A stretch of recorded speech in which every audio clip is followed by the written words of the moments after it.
Welcome back to the official Young Hunger podcast for our 29th episode. On today's episode, we're pleased to welcome on one of Northern Ireland's top fighters. Having fought multiple times within the UFC and Cage Warriors, fighting out of Ballymena right here in Northern Ireland. Today we delve inside the mind of the seriously talented superstar that is Mr Rhys McKee. My name is Michael Burgess and you're watching the official Young Hunger podcast. Goes for a spinning back out. Oh my God! What just happened? Wow! What just happened?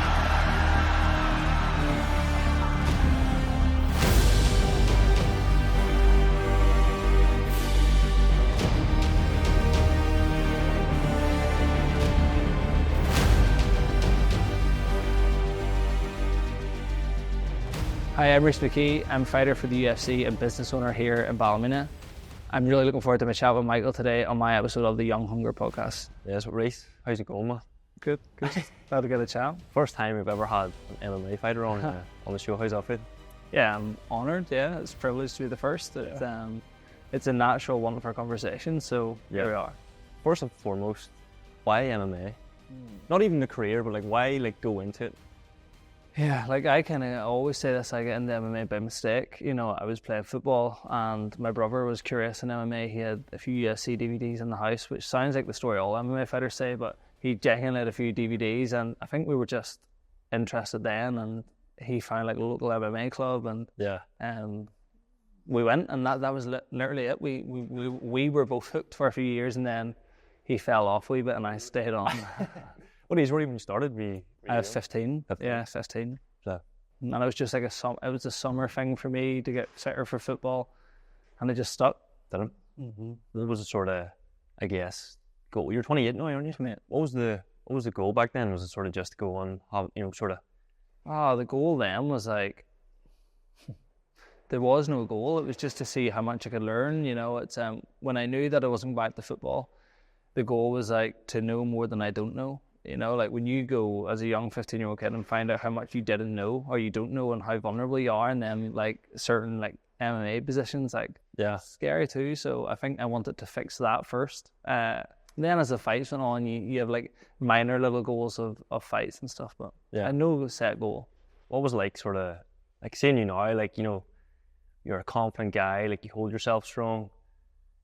What were you growing up? Were you did you always have that, or is that something that came later? Or absolutely not. And people think, as a fighter by job, I suppose that you'd be natural, someone who not likes conflict, but is fine with it. I was the total opposite. I was very I'd be happy enough to say the word soft as a kid. Didn't want confrontation. Definitely when I spoke my own corner when I should have. Was very much an introvert, and still am an introvert until I'm not. Yeah. So as a kid, I definitely wasn't the person that you would have said, that's what I'll do. And in fact, I remember I was still at school in the early days and it used to be a topic of people to have a laugh, you know what I mean? For people to you're a big MMA fighter here and stuff, and it's all yapping nearly. Yeah. And I always remember that, and because it's funny now, me and Rebecca, the wife, could be out in a restaurant and you'll bump into these people and they'll be the first person now to say, oh, Rhys, you've done so well. But to be honest, I give them cold shoulders. It's oh, really? I very much remember how they made me feel as a youngster, and I have a daughter of my own now, so if she ever gets that treatment from someone, I would tell her the same. Remember how people always were to you and not how they are now. Is that I guess with your daughter, are you going to sort of push her way down the MMA or what sort of? It's a common question. It's, my answer is always the same. It's if she's all in, I'm all in. Yeah. If she thinks she's going to do it for a fun bit of sport, probably not. It's a very nice life if you go all in and you get what you want, but it's a very hard life if you go half in and get nothing what you think you're deserving of. So if she's all in, I'm all in. Yeah, I actually like that term, all in, because I was saying a little bit beforehand, a common trait.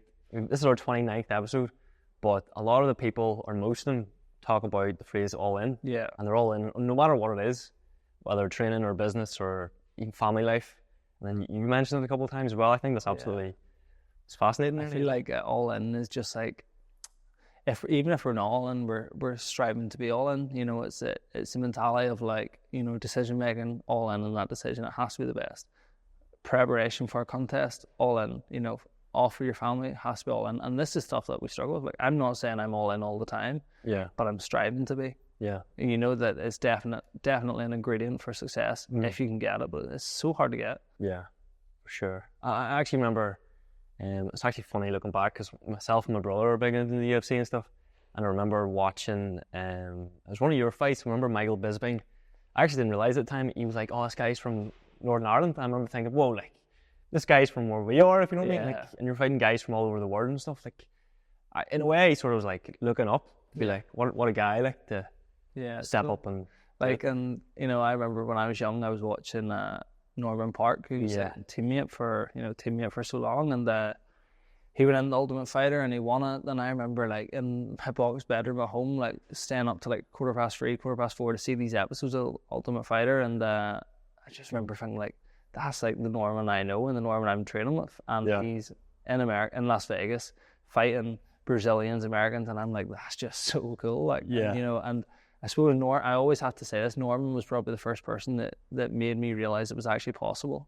And he sort of showed the path there. Once I seen that from Norman, because like Norman was someone I was training actively with, like when he got into the UFC, so that really made me feel like I could do that. Was he sort of like a big brother nearly, like sort of help guide? I mean, he definitely gave me beatings like a big brother for sure. But you need that nearly, don't you? Like, that's definitely you do. And like Norman was like, we were all chasing Norman. Like, everybody chases the best, you know. You chase, like, we want what he has. So Norman was so perfect for me at that time in my career. Like, how does it feel? Like, even saying like you're in the UFC is massive. It's mad, isn't it? Like, how does it feel to be fighting on them like top promotions? That is the creme de la creme of fighting. Yeah, it is. And you know what? For like, obviously my UFC journey has been bittersweet. Like, I've had fights there and I've lost them. Like, I haven't yet got my result that I wanted, but you know, that's up to me to fix. But you know, I've fought at such a high level since early pro. Like, you know, I've conquered Europe, had world titles, 2 world titles, I've had a European title. It's like,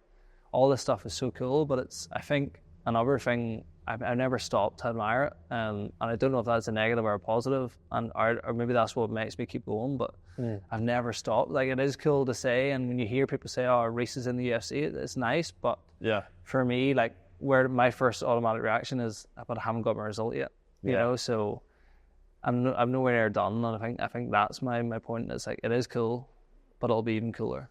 What's your goal with it? What's your sort of, like, I just want to be like the best I can be. You know, I want to show the world what I can do, because I know if I turn up and show the world what I can do, I can be the best in the world. I don't think there's a fighter in the world that if I show up on my day prepared right, that I couldn't beat them. So that's what I want to show. Like, it's this moving object of like, what does that even look like? Who does it, like, there's no set opponent that I would need for that. It's just whoever's there at the time is who I want to fight and prove that I'm one of the best in the world. I feel like the mentality of a fighter is something like no other, because you're going in there, especially MMA, like, you're throwing everything, like elbows, knees. It's even different from boxing. I actually have more respect because it's like going into, I've heard before, like a car crash, because that's what it's like. The brutality of it.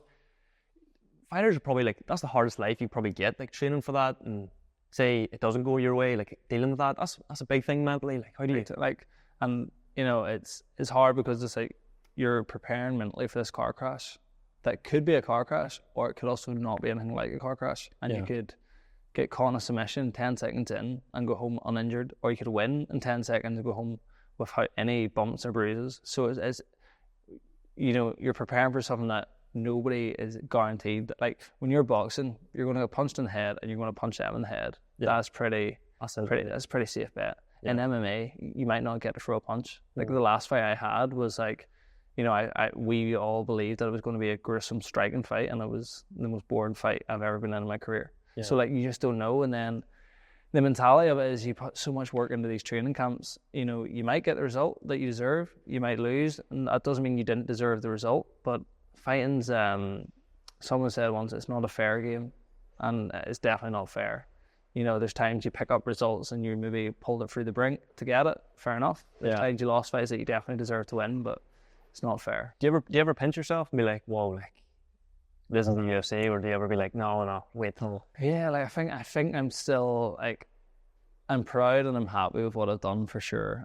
But for me, it's like I really just want to I want to be in a 4, 5, 6 fight win streak before I pinch myself and be like, yeah, we're here. Because for me, it's like I'm coming off 2 losses at the minute. Like until I have that signified as 3, 4, 5 wins, and like I just feel like I haven't accomplished anything yet. Like that's just my mentality. People think I'm mad in the head for saying that, of course. Yeah. But that's just my mentality. It's like, you know, when I'm talking people off a win compared to off a loss, I'll talk different because it's just what I'm longing for. I'm longing for wins. Yeah. So it's that mentality like that. It's like how would you say, like primal sort of. Like, yeah. You want to sort of strive from that competitive age. Of course, it's like, you know, it's. Yeah, listen, we're athletes. We put so much into these long training camps. You sacrifice everything. I've been sacrificing since I'm 15. So to be happy with a loss, be happy with 2 in a row, it would be, it'd be so like, it wouldn't make sense to me. So yeah, it's just that, it's the wins I'm after. Yeah. What's Dana White like? I'll disappoint you if you want. Is he not like this? You know what? Like he just meets so many fighters. I'm just one of.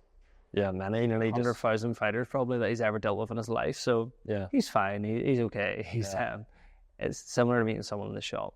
Oh, really? You'll say hello. How are you? We're good. We'll talk to you later. Yeah. I watch a lot of content for him, and he talks a lot of stuff. But don't get me wrong. Like any of us in life, unfortunately, like if I'm doing a better job at my job, and I'm bringing him more revenue as a business, then I make a lot more sense to him. I would say you get more of his time. You know, and that's fair, that's valid. I don't hold that against him at all. Like, that's how the world works. So I think until you're doing big things for him, you'll just be hello. What about like this bringing only anything? Give you tips and stuff. You know, them guys are cool, and we exchange messages with Bisping and stuff after fights, and you know, always give you their best. And like the broadcast team behind the UFC are magic. Like they really know their stuff. Like they've hit me with facts in pre-fighter meetings that I didn't know or remember about myself. So it's nice to sit in a room with them. Sometimes when I'm sitting in rooms with like the Bispings, the Megan Levy's, all the faces that John are like the faces that you know, you're like, this makes sense. Yeah. You know, but again, I quickly pull myself back to like, I need to be winning to stay here with some of these people. You know. What about like I guess moving away a little bit from the MMA? You're put your own business as well, which is here. Yes. Your own gym. Yes, so we run like a small group training facility in Culabaki, which we're in. But we've had this place open since November 19. We had an MMA gym before that, but this is kind of where we found our feet now, and it's a great place. It's good. It's like it's nice. Nice. Isn't there? Yeah, so Mark works here, and then we have a girl, Liv, who also works here as well, and then my wife plays a role in the business too. So technically 4 of us in the team. Like, it's good fun. What's the, I guess, inspiration? Did you wake up one day and be like, you know, I'm gonna open my own business as well as the fighting? Or yeah, like I got the MMA gym at the start by accident. It was like a guy was selling a gym, and it was like, I'll be open with this one. I got like handed a bit of easy sponsorship from a company for whatever reason, and I was like, you know what, I'm gonna just go for this, take a bit of a chance on it, throw a bit of money into this. It was literally like, if you were to get a key for a business, this is what you would imagine it'd be like. Open the door, and there it is. You know, it wasn't great or pretty, but I didn't say that part. But it was all there for me, so it was like a plug and play. Done that for 2 years, and I realized that like I liked the running the business side, I liked the coaching, I liked the people, I liked having the team of like all of us are there. But it was too far from home, so it was in Kilray, which was like 35 minutes twice a day, so added up. So then looked for units in Ballymena, found the one that we're in now. That idea became a bit bigger, so we were only meant to take like half of this one unit, and then we've ended up with 4 of them. So like this would technically be 1, 2, 3, 4. So yeah, we came here and we're happy here now. It's closer to home. You know, always say it sounds cliche, but we're changing so many lives on a regular. And we're just such a nice team. It's, you know, we don't work a day in our life really. How you mentioned team there. That's something you talk about on most podcasts. Everyone does have like a team in some way. How do you find like that right person for that right role? Yeah, so especially with this sort of the game. Hard one, because like 4 years we started with a team of, I believe, 7 at the time. And if we're being totally honest about it, and the people who know this will have no problem saying it, like, the wrong people were here at the time too. So I find to find the perfect team, you have to find what's not the perfect team, and you have to realize what you don't want to realize what you do want, if that makes sense. So we started with 7, we're down to 2, and that's not due to me being a bad leader. I hope it's due to being like people in the same vision, you know. And you, like, people along the way want to do their own thing. Of course, it's fine. But who we have here now, like, wants like the same goals, the same visions, and we all want the same thing. So I think to find the perfect team, you have to be prepared to find the not perfect team and then fix it. What about you as a leader? Is there anything you learned or challenges you faced, I guess? Still learning. Yourself? Being a leader is definitely something I've struggled with. Would you be a natural leader, or would you? Yeah, that's a good question. I probably not. I have 2 sides to the story. Probably not in terms of like my personality being like naturally introverted, like don't like confrontation at times. Although I think I've developed into knowing what we all want and doing stuff for the bigger picture. So like like me and Mark, who you just met, or Liv, who you haven't met yet, but like we'll have hard conversations because we know what we all want. You know, it's like I'm not saying this to be an egotistical leader, to be like, this is how I want things. This is, you know, I'll always say, but am I being wrong? Is this what we all want? And if it is, then fair play. And I try and be fair and stuff. I try and see things not from my point of view, but from everyone's point of view. Like, you know, just because, like, I always say this one, and anyone that I've ever said this to will recognize that I say to someone, don't ask me, go home and ask your partner. Make sure you're both happy with it. Make sure you can sleep on it and be happy with it tomorrow. Because a decision, like, it has to be happy for more than a day, or it has to be the right decision for more than a day. But being a leader is hard. Like, you know, you can read all the Simon Sinek you want and all these great leadership books, but it's hard. Yeah, it's hard. Do you find with the fighting and the business, do you feel like there's anything sort of a similar mentality crossing over? Do you feel like? I think at times I have to like slow down in business because I can be very ruthless in terms of like decision making and like how we do stuff. Like, I'm very much, this is Rebecca saved like the business so many times, probably with this. Like, I always wanted to do decisions, like, but before it was even planned or anything logical, I want to have it done. Yeah. She would have said, no, let's plan it, let's make sure it's the right thing.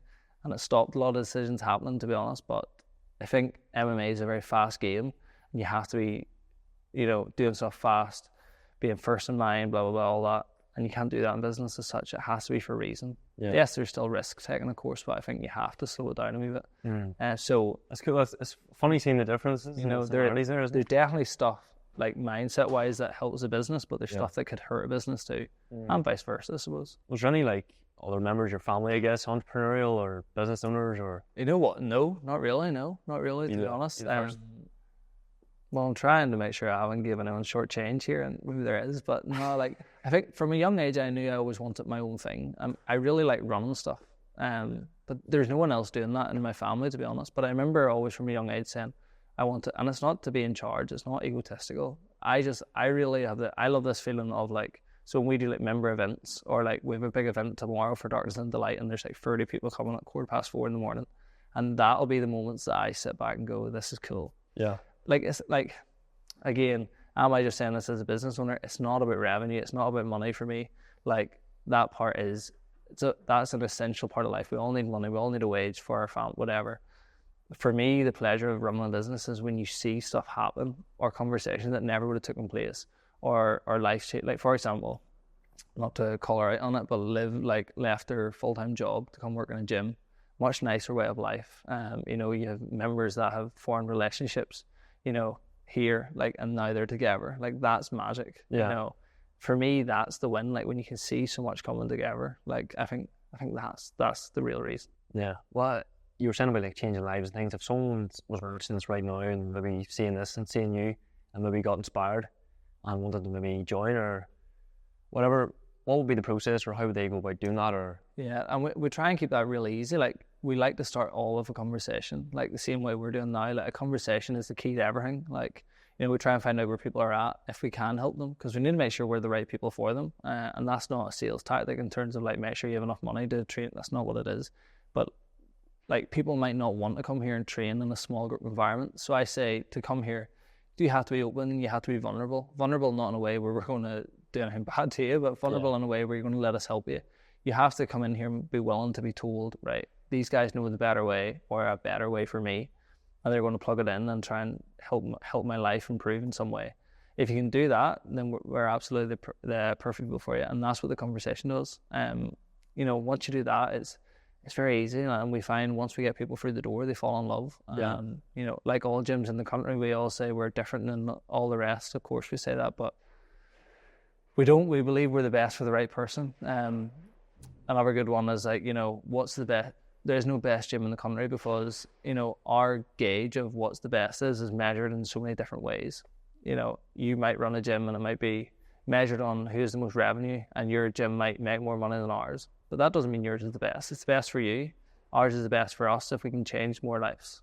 So, total tangent. But if people want, it's a very easy process to change your life. You just have to be open, be vulnerable, and be ready to do it. I think being vulnerable in both certain situations and willing to learn is a big thing.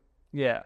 Like, Even in your fighting game and stuff. yeah, for sure. Like, you have to, like, especially fighting. Like, I can go to grappling tonight and have a 15-year-old catch me in a submission, and I have a choice of being like, that should never happen. I'm Rhys McKee. He's 15. He shouldn't do this. And I go again, and I get caught again, and we go again. I get anger. What I should do is be like, oh, you know, whenever you call me, and like, how are you doing that? Or what am I, you know, there's something to learn from everyone. But that, like, I have to be vulnerable enough to be like, oh, you got me. How did you do it? Yeah. You know, same as in a gym saying, like, we can have a man, you say a 40-year-old man comes in, trained 10 years ago, 20 years ago, or trained 10 years, 20 years ago, and he'll come in and he'll think he'll know better than us. And I'm not saying he doesn't, but he's came to us for help. So he has to just let it go, let the facade down, and let us help. So yeah, being vulnerable is hard, and it's not in our Northern Irish culture. You know, it's be ego to ego. Yeah. And that is normally the people that end up walking back out the door, to be honest. It's the people that can't just let us do our job. Yeah. Kind of. You also dabble in the podcast game as well, I think. How do you find that? Like, it's funny because it's like fighting the business side and then the podcast. Yeah. It's a hot topic at the minute. So many plates spinning. And that is hard. We talked about all in. How to be all in when you have 3 plates. Very hard. And family and the family, you know, you're trying to live a normal life too. Like, the podcast is fun. I love it. Like I said to you before, I'm a natural conversationalist. I love talking. I love, like, probably too much. Like, I love talking. Yeah. And I find in early life, I always wanted to do something to do with media, and journalism was my initial, like, what I wanted to go for. I think that's also given me an interest in sports. That's probably shaped the picture the whole time, but podcasting is just my chance to really, like, talk to people. And, you know, it's not for monetary gain, which, you know, I'm not against, of course, but it's just passion. I just like talking to people. I love talking to people interested in someone that can share something. And I seen you had Paul Hughes on, I think it was. Paul Hughes, had Paul on at the time when he was in a bit of a limbo and, like, he didn't know what was going to happen next. I'd love to get him on now to talk about how everything has went for him. But yeah, like, had some really good chats on it. Like, you know, I find the guests enjoy them too. They always, like, when the guests are normally like, that really enjoyed that. I'd like to do it again. So yeah, I enjoy it. It's fun. I just need to get a bit more consistency with it. When have you had now? Not enough, but less than 10. I think I've had 9 maybe. Yeah. They say, I was saying this to you before, they say the magic number is when you hit 21, you're in 29, so your podcast is signed off. Well, I feel like there were similarities there because we sort of started because we were intrigued of, I guess, how people find success in no matter what they do, you know, not just fighting or say up the road to take a bakehouse, like how she found success, and she's completely different to yourself. Yeah. So it's like, it's funny because it's like, it's a barrier of entry thing. Like, so say, I'd be quite open with people in fairness, but if I reached out to a really interesting person I'd like for the podcast and said, oh, I'd love to pick your brain for 10, 15 minutes over a coffee, that message is probably going to get blanked, to be honest. Where if you come at someone with a bit of an offer, like, I've got a podcast, would love a bit of insight to what you've done, you can put it to your audience, whatever, then people are much more open. So yeah, I think that's probably like the low key what a podcast does, like dangle the car, like, I'll help you, but I want an interesting conversation. Yeah, no, I get that. What sort of made you say yes through today? What sort of... Well, I'm interested in your podcast. I've listened to it many times. Some interesting guests that listen to and want to take stuff from what they've done. There's very successful people. I really like Northern Irish startups or like startup companies, podcasts. I've found myself in recent years like longing to work local rather than work global, I suppose. So you're killing it. You're doing such a great job. So I appreciate that. how could I not want to talk? You know what I mean? And again, for my own selfish point of view, I want the exposure too. I want, so that's why. Well, whenever I seen sort of you were in the business game as well, and then found out about the podcast and all that, I thought myself like, there's so much there for people to learn from. I feel like that's probably the main reason I really wanted you on, because like I'm sure so many people look up to you, and it's like, what can they learn? Yeah, from for sure. This half an hour, 20 minutes, whatever it is, episode. And I think like we all do stuff for people to learn. Like, I learned something from you today. I have learned, like, we'll all pick something up. So we should all be open and try and have conversation. Conversation is the biggest changer in the world. We do a thing here called check-ins. Check-ins for most people is a boring form that you fill in a form. How are you feeling? How you blah blah blah. I honestly much prefer to have a conversation. It's like, I'd like to, like, if you remember here and you didn't like a form, I'd ring you and say, how are we getting on? How can we help this problem? Whatever. Conversation will take over. It's the one. What about this is something we ask in every podcast, but I'm intrigued to see what you say. What is success to you? What is... It's a really good question.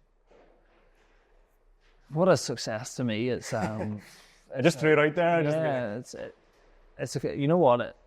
Another tangent, but I remember in here asked me something like this really deep, and he said, like, why do you fight?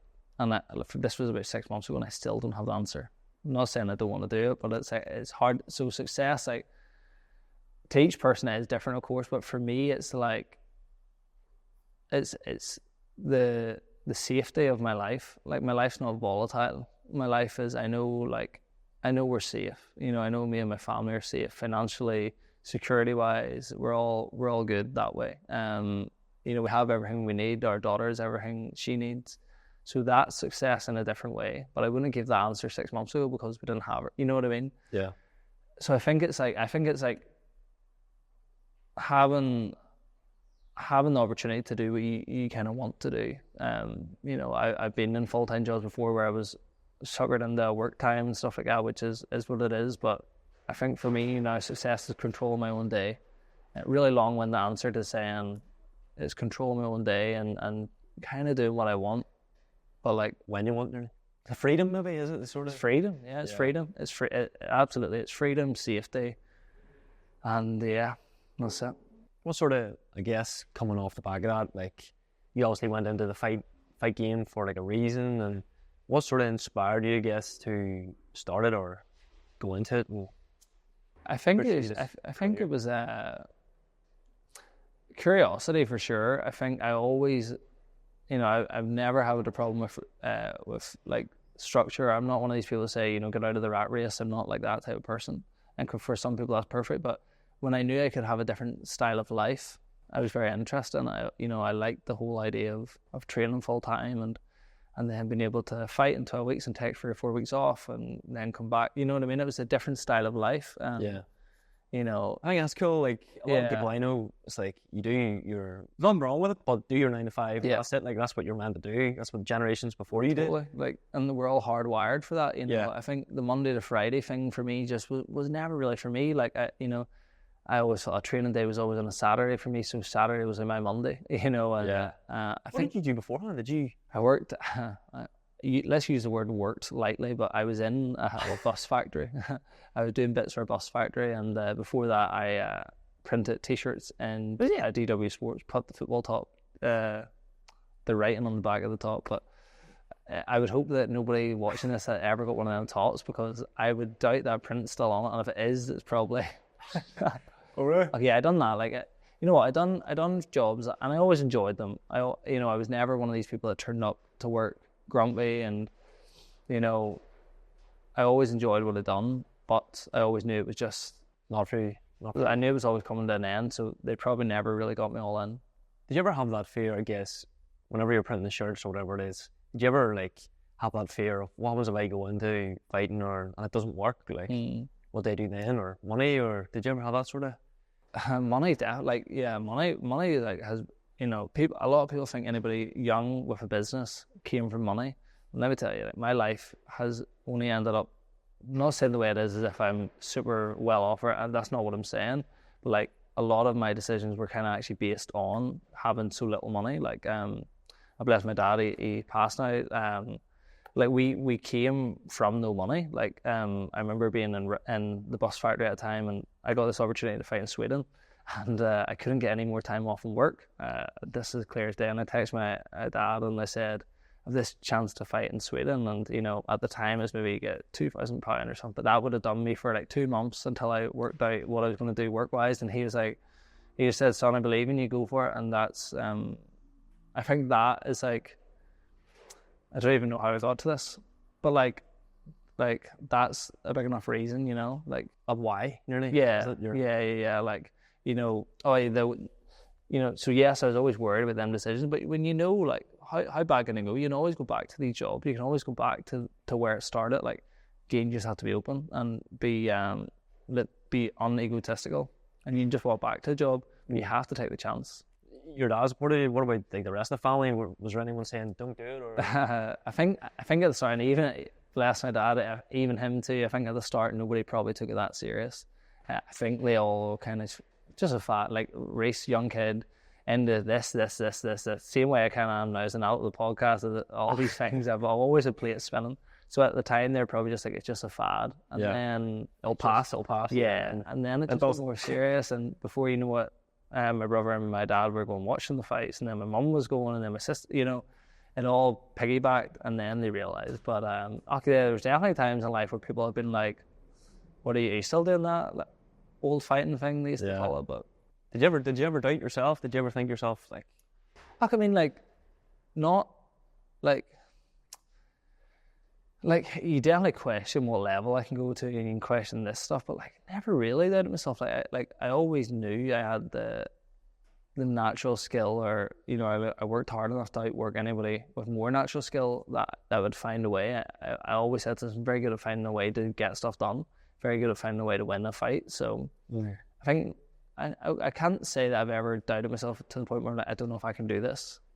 You know, and it's even now, like I'm in a rocky stage in my career where I've lost 2, and I'm like, I know I can work the whole thing around, and you know, I've no difference or no doubt in the next time we talk will be totally different. And even like on a day-to-day basis, like not even with our fight, do you have any like rituals or routines? You know what, I do think my life is chaotic, but I think that's part of the magic.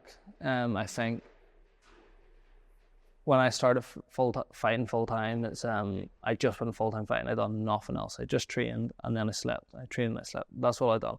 And I was really like, it wasn't for me. Like I didn't like it. But then when I done like wee bits of like maybe the gym, like worked in the gym, like took 1-to-1s and the fighting, then I started to find I'm flowing now. So I find like filling my plate. I like being busy. I definitely like being busy. I find the days like you maybe have a house day and get stuff sorted. I'm like, it's harder to get going. So I think my only ritual would be to be busy. Or like affirmations or anything like that you don't do? You know what? This is the first time I'll be open. I have a really bad habit of buying journals because I'm going to journal all the time, and then I buy and I use it for a week and then I throw it aside. And I've come up with this theory that that's me trying to bring my life into some type of like unchaotic thing. But I literally have I have 20 journals in my house. I have the Stephen Bartlett ones. I have all the good journals, all the ones you would want. I have them, and none of them will work. No. I wish I could tell you they did. Like, no, it's actually embarrassing how many journals I have. But that's my theory. I'm trying to like calm my life down, but I think that would lose a bit of the magic. Yeah. What about what's a typical day look like? Is it does it differ every day? Is it the same thing every day, or what's? Definitely different with the child as well. Yeah. How old is it? She's 5 months. Yeah, so we're still kind of finding routine, to be honest. So this answer could be a bit biased.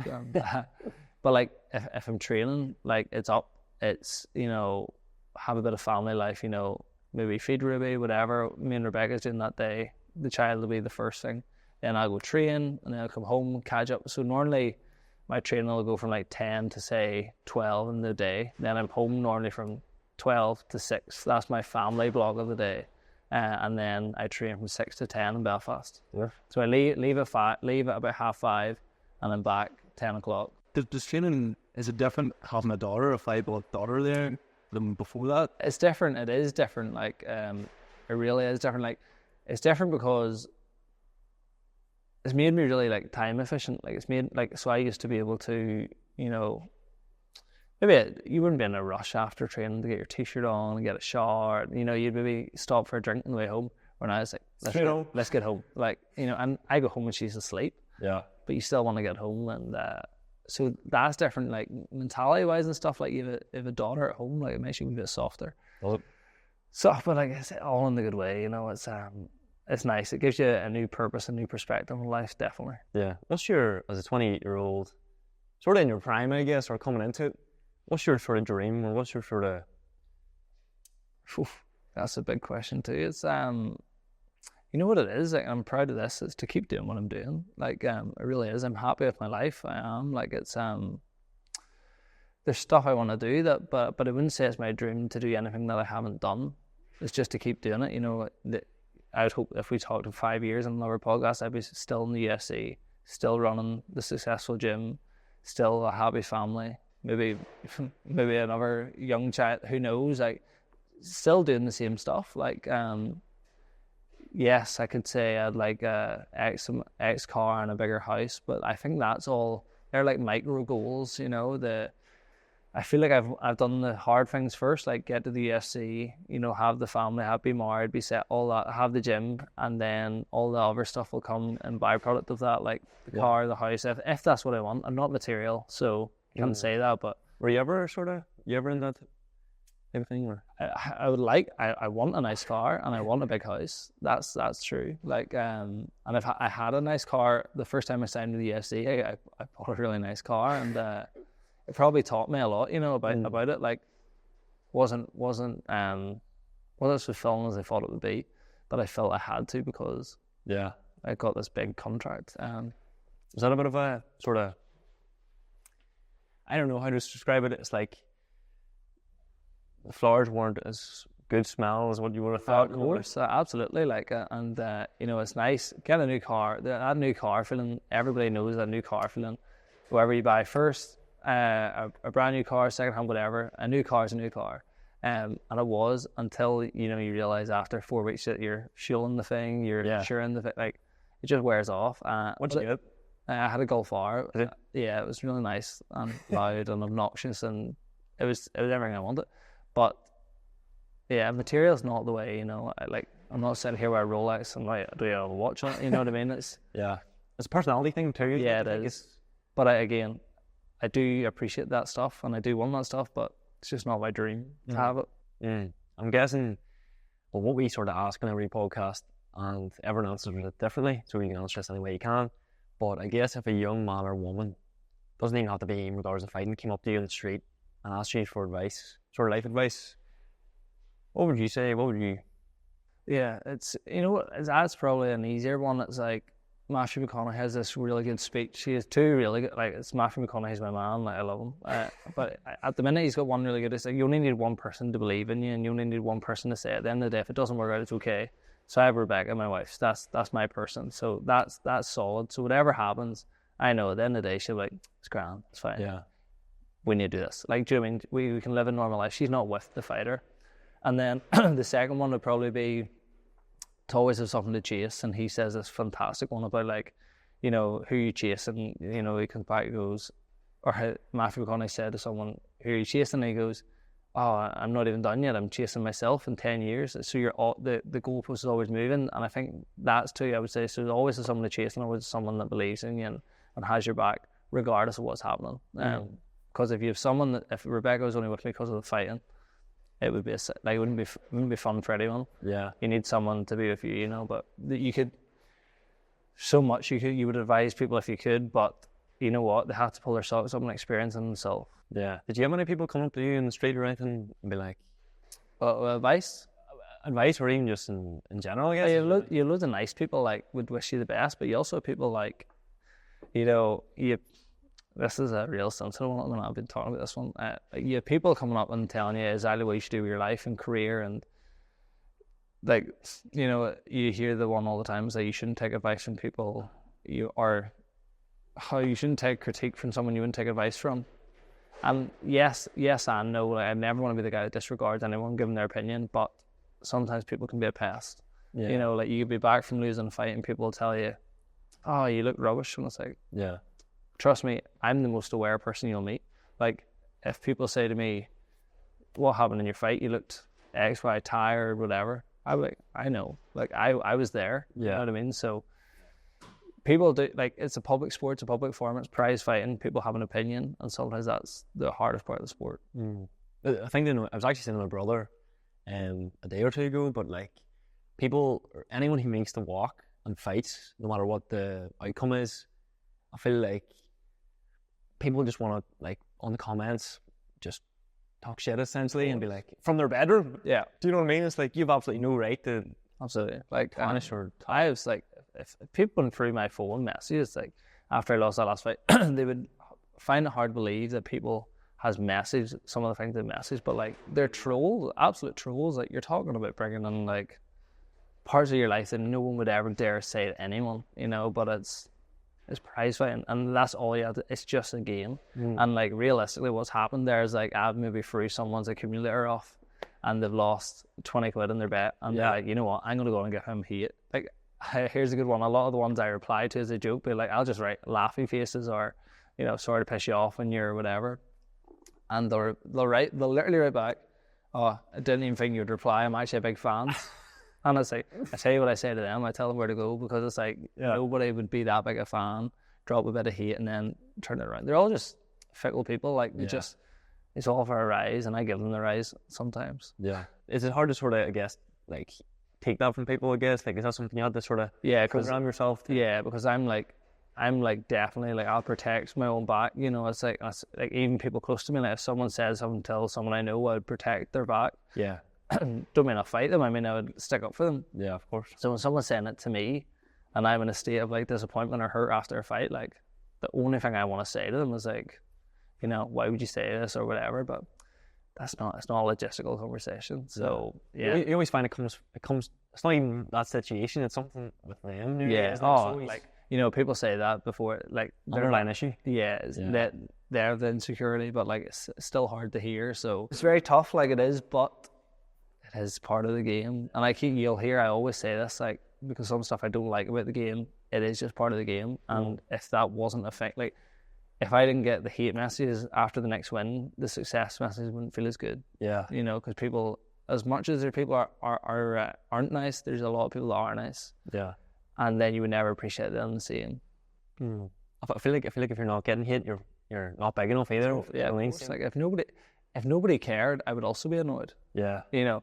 So I'm not saying I'm relishing in hate, but if nobody messages, I'd be like, am I even doing this at a decent level where anybody cares? Yeah. Like, you know, I came back after my phone in the last fight and there's like plus 300-400 message requests, like a lot of nice, a lot of bad. And it's like, I'm doing something right because a lot of people are watching. Yeah. You know, so. You're getting emotionally invested nearly in the course. Yeah.